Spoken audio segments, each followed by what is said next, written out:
దేవుని యొక్క వాక్యం చూసుకున్నట్లయితే మొదటి పేతురు పత్రిక 2వ అధ్యాయము మరి 22, 23, 24. ఆయన పాపము చేయలేదు, ఆయన నోటను ఏ కపటమును లేదు కనపడలేదు. ఆయన దూషింపబడియు బదులు దూషింపలేదు. ఆయన శ్రమ పెట్టబడియు బెదిరింపక న్యాయంగా తీర్పు తీర్చు దేవునికి తను తాను అప్పగించుకొనెను. మనము పాపముల విషయమై చనిపోయి నీతి విషయమై జీవించినట్లు ఆయన తానే తన శరీరమందు మన పాపములను మ్రాను మీద మోసుకొనెను. కాబట్టి యేసు ప్రభు మరి మన పాపల విషయమై చనిపోయినాడు. మొదటి పేతురు పత్రిక 2వ అధ్యాయం 24 వచనంలో మన మన పాపముల విషయమై చనిపోయినాడు. మన పాపముల విషయమై చనిపోతూ వచ్చినాడు. ఆయన పాపము చేయలేదు. 22వ వచనంలో ఆయన పాపము చేయలేదు, ఆయన నోట ఏ కపటము లేదు. మరి అంతేకాకుండా రోమాపత్రిక 3:23లో చూసుకున్నట్లయితే మరి 6:23లో చూసుకున్నట్లయితే పాపములో వచ్చి జీవితము మరణము, ఆయనను మన ప్రభువైన యేసుక్రీస్తు మూలంగా మనకు నిత్య జీవం, యేసుక్రీస్తు నిత్య జీవం. ఆయన పాపము చేయలేదు, అంతేకాకుండా ఆయన మరి దూషింపలేదు, దూషింపబడి బదులు దూషింపలేదు, ఆయనలో కపటం లేదు, ఆయన పాపం చేయలేదు. కానీ మన పాపము నిమిత్తం ఆయన మరణిస్తూ వచ్చినాడు. రోమాపత్రిక 5వ అధ్యాయం 8వ వచనములో మనం ఇంకను పాపలమై ఉండగా ఆయన మన కొరకు చనిపోయాను. మన పాపముల కొరకే చనిపోతూ వచ్చినాడు. యెషయా గ్రంథం 53లో ఆయన మన పాపముల విషయమై తన రక్తాన్ని ధారగా పోస్తూ వచ్చినాడు. మన పాపాన్ని బట్టి ఆయన చనిపోతూ వచ్చినాడు. ఆయన మన పాపాన్ని బట్టి రక్తం అంతా కారుస్తూ వచ్చినాడు మన కొరకే. కాబట్టి ఆయనలో పాపము లేదు.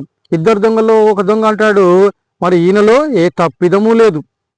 మనం చేసిన వాటిని బట్టి మనం మరి ప్రతిఫలం పొందుచున్నాం. ఈయనలో పాపం లేదు, ఈయనలో నేరం లేదు, ఈయనలో తప్పిదం లేదు అని చెప్తూ వచ్చినాడు. కనుక ఆయనలో పాపం లేదు. కానీ ఆయన మన పాపముల విషయమై మన బదులుగా మన నిమిత్తం శిక్ష పొందుతూ ఉన్నాడు. ఆయనకు రాజ్యం ఉంది. యేసుప్రభు నీ రాజ్యంతో వచ్చి నన్ను జ్ఞాపకం చేసుకుని ఒక దొంగ అన్నాడు. అప్పుడు యేసుప్రభు చెప్పిన మాట ఏంటంటే, నీవు నాతో పాటు నేడు పరదేశంలో ఉందో అని చెప్తూ వచ్చినాడు. కాబట్టి దొంగ గ్రహించినాడు ఆయనలో ఏ పాపం లేదని.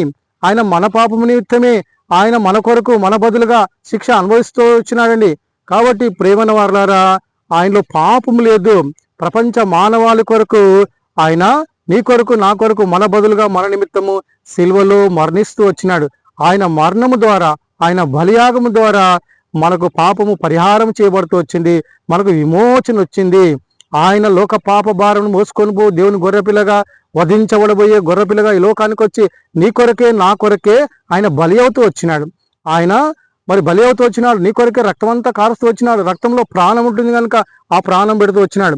అందుకని యెషయా గ్రంథం 53లో మన పాపముల యెషయా గ్రంథం 53లో మన అతిక్రమముల నిమిత్తము ఆయన గాయపరచబడను, మన వ్యసనాలను సహించినాడు, మన సమానార్థ శిక్ష అతని మీద పడింది. అంతేకాకుండా మన దోషాలు బట్టి నలగొట్టబడినాడు, మన అపరాధాన్ని బట్టి పరిహారార్థ బలి అవుతూ వచ్చినాడు. అంతేగా మన పాపాన్ని బట్టి రక్తాన్ని ధారగా పోస్తూ వచ్చినాడు. కాబట్టి ఇందులో మన అతిక్రమాలు, మన దోషాలు, మన పాపము, మన అపరాధము, మన అతిక్రమాలు అవన్నీ మన అని చెప్తూ రావడం జరుగుతూ వచ్చింది.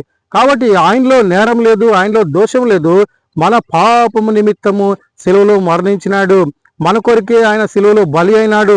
ఆయన బలి కావడం ద్వారా, ఆయన సిలువలో రక్తం కార్చడం ద్వారా మనము విమోచింపబడినాము. మనకు దైవ ఉగ్రత నుండి, శిక్ష నుండి, రెండవ మరణం నుంచి తప్పించబడుతూ వచ్చినాము.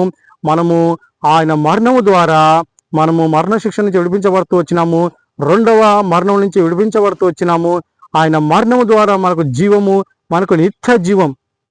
కనుక ఆయన మనందరి కొరకు, మన పాపముల కొరకు శిలువలో మరణించినాడు, సమాధి చేయబడినాడు, తిరిగి లేస్తూ వచ్చినాడు. ఆయన త్వరలో రాబోచున్నాడు. మన పాపము మనం ఒప్పుకున్న ఆ నీతిమంతుడు నమ్మదైన వాడు కనుక మన పాపము క్షమించి సమస్త దుర్నీతి నుండి ఆయన మనల్ని పవిత్రపరుస్తాడు. మన పాపములు మనం ఒప్పుకునే మనం రక్షింపబడతాం.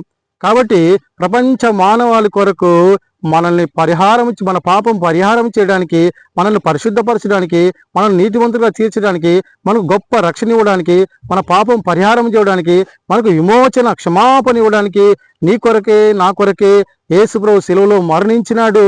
మనకు ఆయన తన స్వరక్తం ఇచ్చి మనం కొన్నాడు. మన పాప క్షమాపణ, పాప విమోచన ఇచ్చినాడు. కాబట్టి మన కొరకు ప్రాణం పెట్టి మన మరణ శిక్ష నుండి తప్పిస్తూ వచ్చినాడు కనుక ప్రపంచ మానవాళికి ఇక శిక్ష లేదు. రోమాపత్రిక 8వ అధ్యాయంలో యేసు క్రీస్తునందున్న వారికి ఏ శిక్షా విధి లేదు.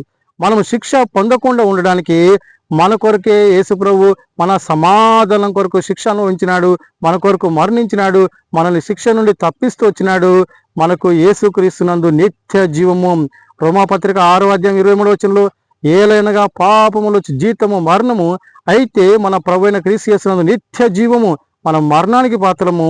యేసు ప్రభు శిలువలో మరణించి మనకు నిత్య జీవం ఇచ్చినాడు, రెండవ మరణం నుండి తప్పించినాడు. కనుక మరి మనకు మంచి శుక్రవారము, గుడ్ ఫ్రైడే. ఎందుకంటే మనకి మంచి అంటే ఏంటంటే శిక్ష నుండి తప్పించినాడు, రెండవ మరణం నుండి తప్పించినాడు. ఆయన మరణించి మనకు మరణం లేకుండా చేస్తూ వచ్చినాడు. ఆయన రక్తాన్ని ధారగా పోసి మనకు క్షమాపణ ఇచ్చినాడు, మనకు విమోచన ఇచ్చినాడు. కాబట్టి వీటన్నిటిని బట్టి మనం దేవుని ఎంతో ఆరాధించబద్దులమై ఉన్నాం. దేవుడి వాక్యము దీవించును గాక. ఆమేన్.